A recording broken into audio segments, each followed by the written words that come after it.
Hello and welcome back to another week here at Knack Kitchen, where today we are making a chocolate babka. A babka is an Eastern European bread. It has a texture like a cake. It is absolutely delicious. So without wasting any further time, let's just dive into this video and see how we make it.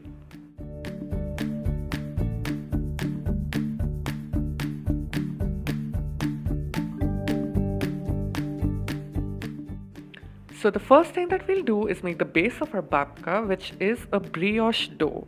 So I have some yeast in a bowl, to which we're going to add some sugar, which is going to act as yeast. And now we are adding some lukewarm milk.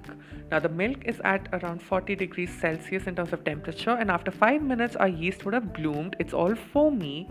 So we're going to set this aside, bring out a big bowl, and now we're going to dump all of our bloomed yeast into that.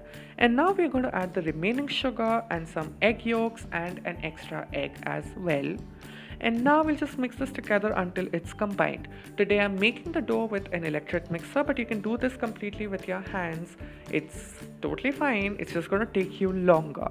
So we're adding our flour in 2 stages, beating nicely after each addition. And once all of our flour has been hydrated, we're going to go ahead and add our butter in stages. So I like to add it in 2 stages, again mixing nicely until all of the butter has been incorporated. So once all of our butter has been added, we're going to mix this nicely for about 5 minutes until a smooth dough comes together. If you're doing this by hand, it will take you closer to 12 to 15 minutes. Now, if you're doing this with a mixer, you should still knead this with your hands a couple of times. Kneading by hand does definitely yield a better gluten formation, so do knead it a couple of times with your hands, and you're going to notice that we'll have a very smooth dough. The surface is very smooth, it is soft and supple, and now it needs to rise for about a couple of hours or until it is doubled in size. So now I've placed the dough in a well-greased bowl, and I'm just moving the dough around to ensure that the dough does not become sticky later. And now I've just covered it in some cling wrap, and we're going to set this aside for about a couple of hours or until it has doubled in size. And in the meanwhile, we're going to make the chocolate filling for our babka, and I have some unsalted butter, to which I've added a little bit of coffee, which is black coffee, and now I've added some sugar. We're going to stir this around until all of the sugar is dissolved and all of the butter has melted. And once that is done, we're going to go ahead and add some cocoa powder, stir that in as well. And once the cocoa powder is dissolved, we're going to go ahead and add some chocolate.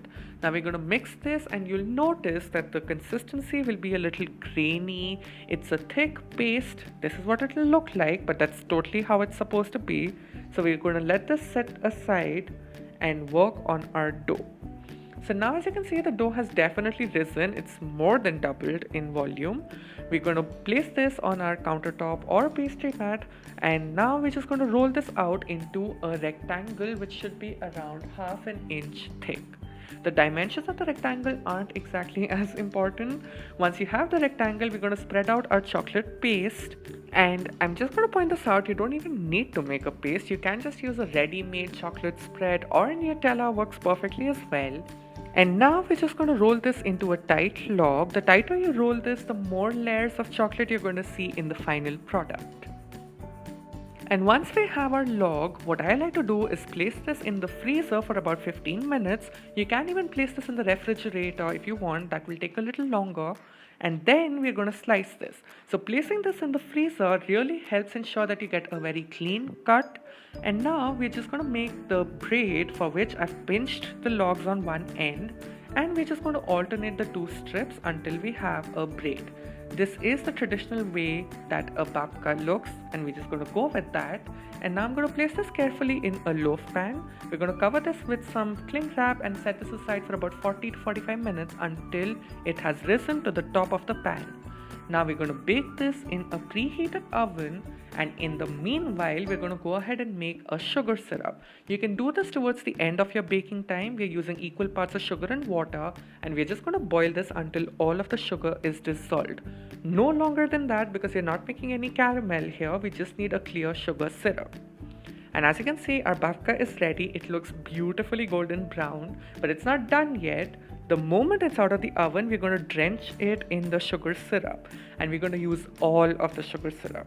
I know it looks like a lot, but trust me on this, we need all of the sugar syrup, and we're going to let this sit for another couple of hours, and then you'll have the most amazing chocolate babka at your disposal. So here you have my recipe for a babka. Is it a cake? Is it a bread? I still haven't made up my mind yet. All I know is that it is absolutely amazing. So I'm just going to very quickly slice into it to show you what it looks like and to give you a better look at its amazing texture. It is super soft, super delicious, tastes nothing like anything that you've ever had before. I hope you give this recipe a try. If you enjoyed this video, then please do give a like, do share and subscribe to the channel if you haven't already.